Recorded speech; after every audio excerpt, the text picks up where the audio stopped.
ఉచిత IVF IUI consultation, ఉచిత ultrasound scan. 49 అంటే సంతానం, 49 అంటే సంతోషం. తెలంగాణ రాష్ట్ర సాధనలో ఆర్టీసీ కార్మికుల పాత్రను ఎవరు మర్చిపోలేరు.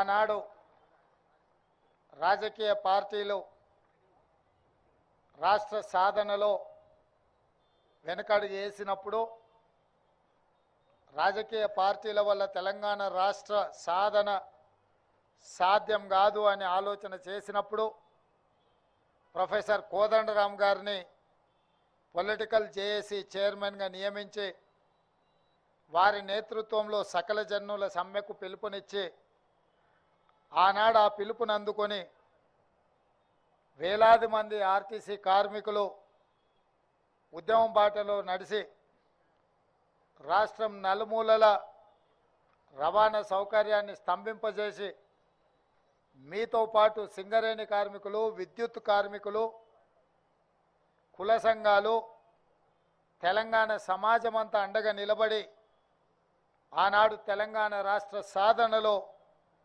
మీ వంతు పాత్ర పోషించిండ్రు. కాబట్టి ఈరోజు తెలంగాణ రాష్ట్రంలో మనం నిలబడి 100 బస్సుల ప్రారంభోత్సవ కార్యక్రమాన్ని జరుపుకుంటున్నాం. రాష్ట్రం వచ్చినాక మీ సమస్యలన్నీ పరిష్కారం అవుతాయని మీ కార్మిక సంఘాలను పిలిచి ఆనాటి ప్రభుత్వాలు చర్చలు జరిపి దీర్ఘకాలికంగా అపరిష్కృతంగా ఉన్న మీ సమస్యలు పరిష్కారం అవుతాయని మీరందరూ భావించినారు, మేము కూడా భావించినాం. కానీ దురదృష్టవశాత్తు తెలంగాణ ప్రజల కోసం తెలంగాణ ప్రజలు ఎన్నుకున్న ప్రభుత్వం కార్మికులను శత్రువులుగా చూసి మీరు తెలంగాణ రాష్ట్రంలో సమ్మెకు పిలిపిస్తే దాదాపుగా 90 రోజులు మీరు సమ్మె చేపట్టిందని నేను అనుకుంటున్నా. రోజు దాదాపుగా నెలల కొద్దీ మీరు సమ్మె చేసినా ఆనాటి ప్రభుత్వం మీతో చర్చలు జరపలేదు. 36 మంది కార్మికులు తెలంగాణ రాష్ట్రంలో సమ్మె సందర్భంగా చనిపోయినరు. కనీసం ఆ కుటుంబాలను ఆదుకోవాలన్న ఆలోచన కూడా ఆనాటి ప్రభుత్వాలు ఆలోచన చేయలే. మీ కార్మికుడే ఖమ్మం జిల్లా వాసి పెట్రోల్ పోసుకొని తగలబెట్టుకున్నప్పుడు అతను చావు బతుకుల మధ్యలో ఉంటే ఓవైసీ హాస్పిటల్లో మేమందరం వచ్చి ఆ కార్మికును పరామర్శించడం జరిగింది. ఆ తర్వాత వారు మరణించడం జరిగింది. ఆ కుటుంబానికి ఆర్థికంగా లోటు లేదు. ఆర్టీసీ ఉద్యోగం లేకపోయినా బ్రతకగలిగే స్తోమత ఉన్నా వేలాది మంది సహచర కార్మికుల సమస్య పరిష్కారం కావాలి, ఆనాటి ప్రభుత్వానికి కనువిప్పు కలగాలి అని ఆ కార్మికుడు ప్రాణత్యాగం చేసిండు. అయినా మీ కార్మిక సంఘాలను రద్దు చేసిండ్రు తప్ప కార్మిక సంఘాలతోని ఆనాటి ప్రభుత్వం చర్చలు జరిపే ప్రయత్నం చేయలేదు. మీ సమస్యను పరిష్కరించాలన్న ఆలోచన చేయలే. నాకు తెలిసి ఆ రోజే మీ సంఘాలను రద్దు చేసి మీ కార్మికుల సమస్యలను చర్చల ద్వారా పరిష్కరించని ప్రభుత్వాన్ని రద్దు చేయాలని ఆ రోజే మీరు సిద్ధమైనరు.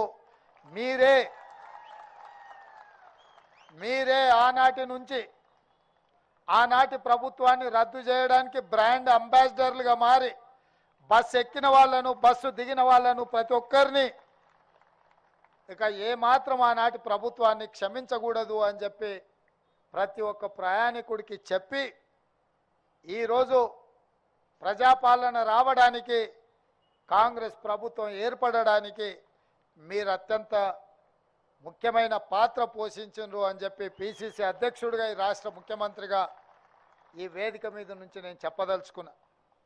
అందుకే మిత్రులారా, ఎన్నికల సందర్భంగా మేము ఎన్నికల మేనిఫెస్టోలో పెద్దలు శ్రీధర్ బాబు గారు ఆడబిడ్డలందరినీ కూడా ఉచిత బస్సు రవాణా సౌకర్యాన్ని ఏర్పాటు చేయాలి అని వారు నిర్ణయించారు. ప్రభుత్వం ఏర్పడ్డ ఎంబడే వారు ఆదేశించారు. 7 తారీఖు నాడు ఎల్బీ స్టేడియంలో మేము ప్రమాణ స్వీకారం చేస్తే 9 తారీఖు నాడు 48 గంటల్లోపే ఈ కార్యక్రమాన్ని ప్రారంభించాలి అని చెప్పి మీ అధికారులకు, మీ ఎండీకి పిలిచి మాట్లాడితే తప్పకుండా ఏర్పాట్లు చేస్తామన్నారు. 48 గంటల్లోనే శ్రీమతి సోనియా గాంధీ గారు హైదరాబాద్కు వచ్చి ఇచ్చిన హామీని మొట్టమొదటి హామీని అమలు చేసిన చరిత్ర ఆర్టీసీ కార్మికులది. ఈరోజు రాష్ట్రంలో కానీ జరుగుతున్న శాసనసభలో 15,21,00,000 మంది ఆడబిడ్డలు ఆర్టీసీలో ఉచిత బస్సు రవాణా సౌకర్యాన్ని వినియోగించుకున్నారు. దీనికి దాదాపుగా 531 కోట్ల రూపాయల ఖర్చు అయింది అని చెప్పి లెక్కలు చెప్తున్నాయి.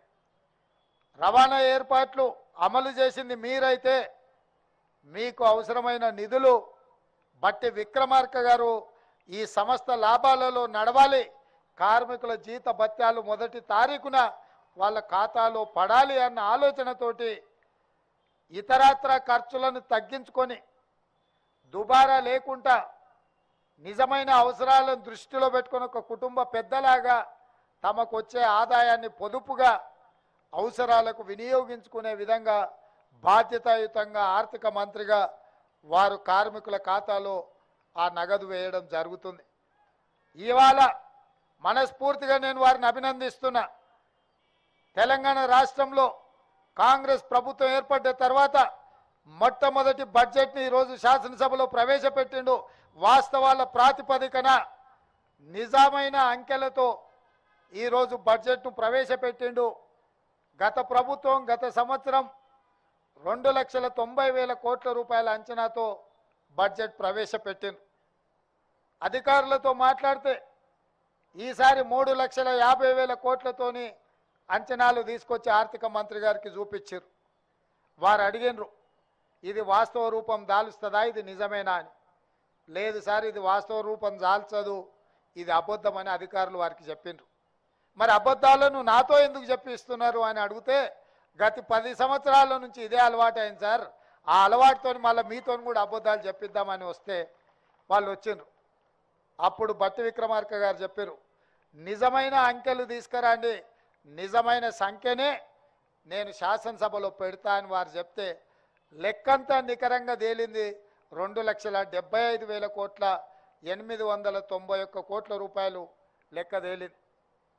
నేను అడిగిన బట్టి గారిని, పోయిన సంవత్సరం 2,90,000 కోట్లుంటే ఈసారి ఇంకా 50,000-60,000 కోట్లు పెరగాలి కదా, మరి మీరు 15,000 కోట్లు తగ్గించి బడ్జెట్ ప్రవేశపెడితే ప్రతిపక్షంలో అసలే అబద్ధాలు మాట్లాడేటోళ్ళు ఉన్నారు, ఉన్నది లేనిది ఉత్తదే బట్టగాల్చి ముఖం మీద వేసేటోళ్ళు ఉన్నారు, ఎట్లా ఎదుర్కొంటావంటే నిజం నా దగ్గర ఉంది, నిజం నిప్పు లాంటిది, ఎవరు అబద్ధాలు చెప్పినా అది చూస్తూ ఊరుకోదు, వాళ్ళు ఏం మాట్లాడినా నేను నిలబడి సమాధానం చెప్తా, నేను చూసుకుంటా, నిజాలే చెప్తానని చెప్పి వాస్తవాల ప్రాతిపదికన ఈరోజు రాష్ట్ర శాసనసభలో 2,75,891 కోట్ల రూపాయల బడ్జెట్ను ప్రవేశపెట్టిండు.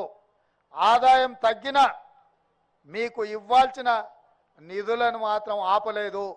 ఇవాళ మీ ఉద్యోగాలకు సంబంధించి 2015లో మీ బకాయిలను పెండింగ్ పెడితే పొన్నం ప్రభాకర్ గారు ఆర్థిక మంత్రి గారిని నన్ను అడిగితే నేను ఆర్థిక మంత్రి గారికి సూచన చేసిన ఏం సంగతి అని.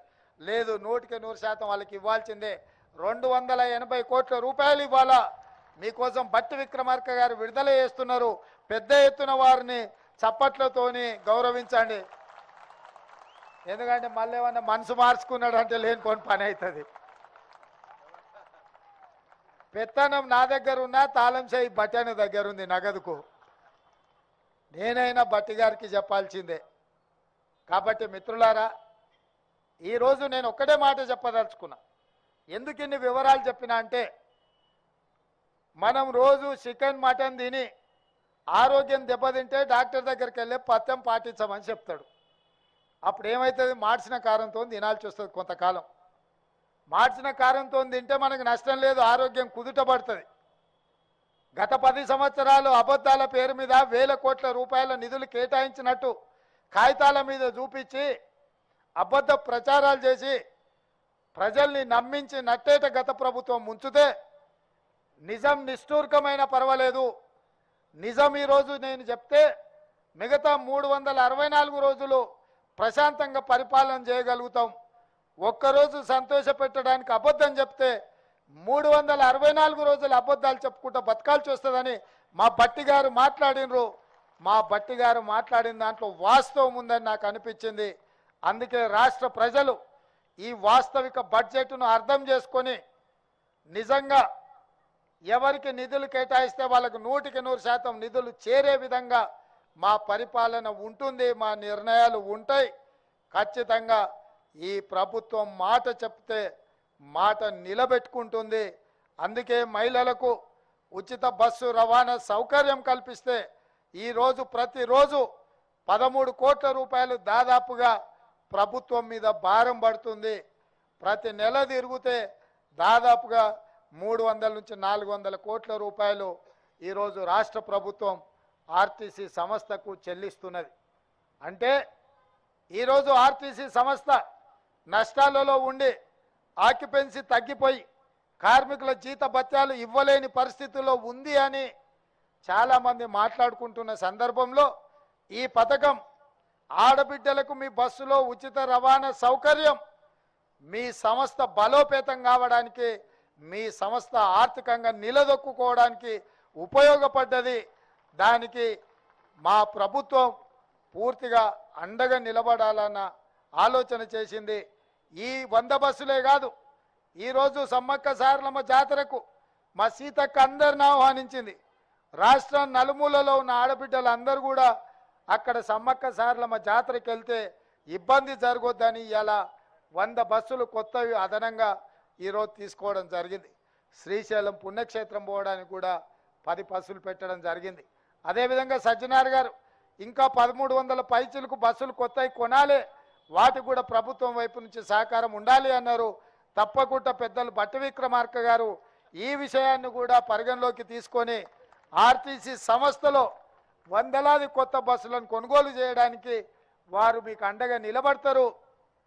ఇంకెక్కడైనా దుబారా ఖర్చులు తగ్గిస్తాడు. నా తెలుసు వారు రోసయ్య గారి నుంచి నేర్చుకున్నారు. రూపాయి కూడబెట్టేది గల్లపెట్టెలో దాచిపెట్టి నిజంగా అవసరమైనప్పుడు మన ఇళ్ళల్లో అప్పుడప్పుడు గల్లబుడ్డి ఉంటుంది, కొంచెం ఏమన్నా ఉంటే అందులో వేస్తాం. నిజంగా మనకు అవసరం వచ్చినప్పుడు గల్లబుడ్డి వలగొట్టి అందులో ఉన్న నగదు తీసుకుంటాం.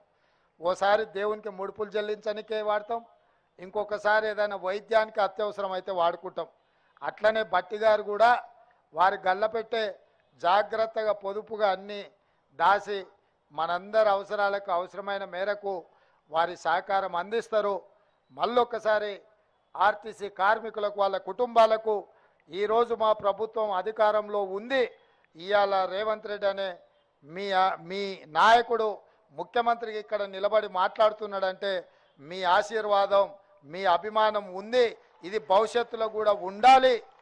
ఎందుకంటే మీరు వేరు మేము వేరు కాదు, మనందరం ఈ రాష్ట్రాన్ని అభివృద్ధి పదం వైపు నడిపించుకునే వాళ్ళం.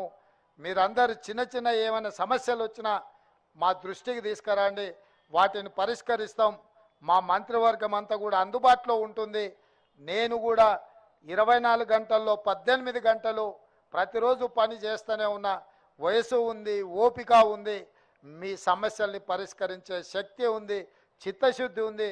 తప్పకుండా ఒక మంచి పరిపాలన అందించి ఈ దేశంలోనే తెలంగాణ మోడల్ ఉండాలి, తెలంగాణ మోడల్ లాంటి పరిపాలన ఇవ్వాలని ఇతర రాష్ట్రాల వాళ్ళు మాట్లాడుకునే విధంగా రాష్ట్రంలో పరిపాలన అందిస్తామని తెలియజేస్తూ